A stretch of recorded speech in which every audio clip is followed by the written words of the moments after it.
चलिए आप लोग के साथ एक और रेसिपी शेयर कर रही हूँ, अपनी दादी नानी के ज़माने की रेसिपी। आप लोग इसे क्या बोलते हैं आप बताइएगा मुझे कमेंट में करके। इसे हमारे जो दादी नानी बनाती थी इसे गोईठा बोलते थे। तो ज़्यादातर ठंडी के सीज़न में यह गोईठा बनकर तैयार होता था। तो जैसे ही बनता था सारे बच्चे अपना थाली कटोरी लेकर बैठ जाते थे इसे खाने के लिए।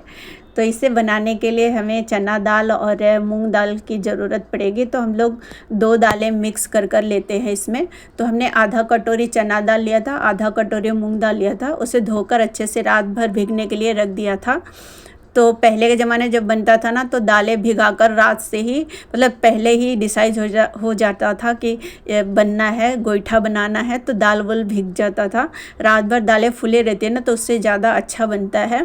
और इसमें हमने अदरक लहसुन मिर्च डाला है, और अदरक लहसुन मिर्च ना थोड़ा ज़्यादा डालिएगा तो इससे और टेस्ट आता है।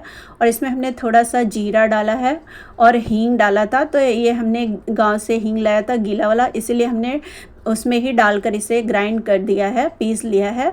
और स्वाद अनुसार नमक भी डाल दिया था। तो इसमें बिल्कुल भी पानी का यूज नहीं करेंगे, वैसे ही चला चला कर इसे मोटा दरदरा पीसेंगे, नहीं तो ये गीला हो जाएगा ना तो भरने में परेशानी होगी। तो ये हमने पीस लिया है और इसमें थोड़ा सा हमने धनिया काट कर डाल दिया है, इससे भी और अच्छा टेस्टी आता है। ये देखिए हमने बैटर एकदम गाढ़ा ही बनाया है, पानी बिल्कुल यूज नहीं किया है। अगर रात भर भिगाएंगे ना तो हमारा चने का दाल अच्छे से फूल जाता है, तो उसमें पानी की ज़रूरत नहीं पड़ती है, वो आसानी से पिस जाता है। और ये हमने ना मल्टीग्रेन आटा लिया है, मतलब इसमें सब ज्वारी बाजरी सारा चीज़ है, मिक्स है।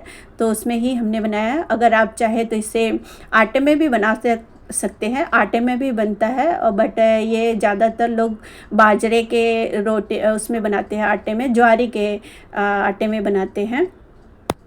तो ये हमने मल्टीग्रेन आटा रखा था तो उसी में बना लिया है। और कभी कभी चावल के आटे में भी बन जाता है ये, तो आपको जैसा लगे वैसे बना लीजिएगा।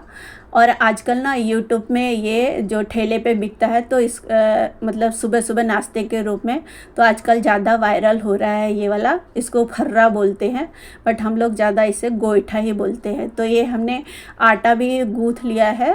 तो अगर आप ज्वारी बाजरी का आटा गूँथते हैं ना तो थोड़ा हल्का पानी गर्म कर दीजिएगा, फिर उससे गूँथेंगे ना तो ये हमारा गोईठा सॉफ्ट भी बनता है और आटा हमारा एकदम आसानी से गूँथ भी जाता है और वो फटता नहीं है। तो ये ध्यान रहे कि अगर ज्वारी बाजरे का आटा जब भी गूँथना है तो थोड़ा हल्का पानी गर्म कर ले फिर गूँथे, तो आपका आटा कभी भी ना रोटी फटेगा ना, ये इसका जो गोल गोल बना रहे हैं वो नहीं फटेगा, एकदम चिकना आएगा।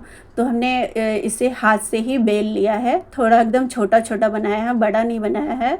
और हमारे गांव में ना दादी लोग ना एकदम बड़े बड़े लोई लेती थी और बड़ा बड़ा एकदम भर भर के बनाती थी। तो हमने एकदम छोटा छोटा बनाया है लोइया लेके। तो आपको जैसा पसंद हो वैसे बनाइएगा। और ये ज़्यादातर हमारी दादी लोग ना ठंडी के सीज़न में ही बनाते। तो हमारे गांव में ना कभी कभी ये लंच में ही खा लेते थे, लंच बनता था तो सेम लंच में यही चीज़ बनता था, तो सब लोग यही खाते थे।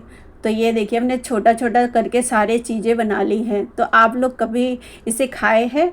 तो अगर खाए हो तो कमेंट करके बताइएगा। और मैं ना एकदम जैसे हमारे गांव में दादी नानी बनाती है ना सेम वैसे ही हमने बनाया है। वो जो पहले क्या बोलते उसे डेगची बोलते थे, उसमें बनाते थे या बटुए में बनाते थे, बड़े बड़े बटुए रहते थे उसमें बनाते थे। तो हमारे पास तो वो डेगची नहीं है, तो मैंने सोचा चलो इससे आज कढ़ाई में ही बना देंगे, क्योंकि इसे बनाने में ना पानी एकदम भरा हुआ होना चाहिए ताकि डूबा रहे। तो डूबा हुआ रहेगा ना तो ही हमारा ये अच्छे से पकेगा। तो हमने कढ़ाई लिया था अपना, उसी में बना लिया था। तो पहले हमने पानी रख दिया था वो गर्म होने के लिए, जब पानी खौलने लगे तभी इसमें डालेंगे। और इसमें ना ये भी ध्यान रहे कि थोड़ा सा 1 चम्मच ऑयल डाल दीजिएगा और थोड़ा सा हल्का नमक डाल दीजिएगा। तो इससे हमारा चिपकता नहीं है, सब अलग अलग फैला रहता है, तो ये चिपकता नहीं है। तो थोड़ा सा हमने नींबू भी डाल दिया था। तो ये हमने जैसे ही डाला है उसे 1 मिनट तक ज़रा भी टच नहीं करेंगे और फिर वो धीरे धीरे ना अपने आप ही ऊपर आने लगता है। आप चाहे इडली के स्टैंड में भी बना सकते हैं, बट ये हमारे गांव में ऐसे ही बनता था। कोई कोई कढ़ाई में बनता था तो कोई कोई डेगची में बनाता था या बटुए में बनाता था। तो हमारी दादी नानी लोग डेगची या बटुए में बनाते थे। तो मैंने सोचा आज एकदम अपने गाँव के स्टाइल से बनाऊँगी। और इसे पकने में ना कम से कम 10-15 मिनट लगता है। तो अगर मोटा बनाएंगे तो थोड़ा और ज़्यादा टाइम लगेगा, क्योंकि दाल और आटा दोनों को पकना रहता है, तो इसे ध्यान रहे। तो ये हमारा 15 मिनट लग गया था। फिर इसमें एक ना स्टिक डालकर देखेंगे, जैसे हम इडली बनाते हैं सेम वैसे ही, अगर चिपक नहीं रहा है तो ये हमारा हो जाता है।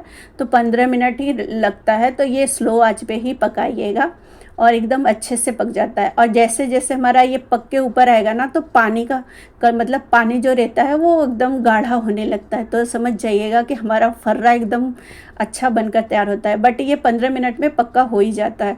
और गांव में हमारे ना ये कच्चे टमाटर की चटनी के साथ सर्व होता है, बट हमने यहाँ पे नारियल की चटनी बनाई है और इसमें थोड़ा सा हमने तड़का लगा लिया है। और हमने इसमें थोड़ा दही भी लिया है, मतलब छाछ लिया है। तो हमारे गांव में छाछ या दही के साथ खाते थे, उसमें दही में हमने मट्ठा बना लिया है, तो इसमें थोड़ा सा चाट मसाला डालकर इसे सर्व कर लिया है। तो अगर आपको अच्छा लगे तो लाइक और सब्सक्राइब ज़रूर कर दीजिए।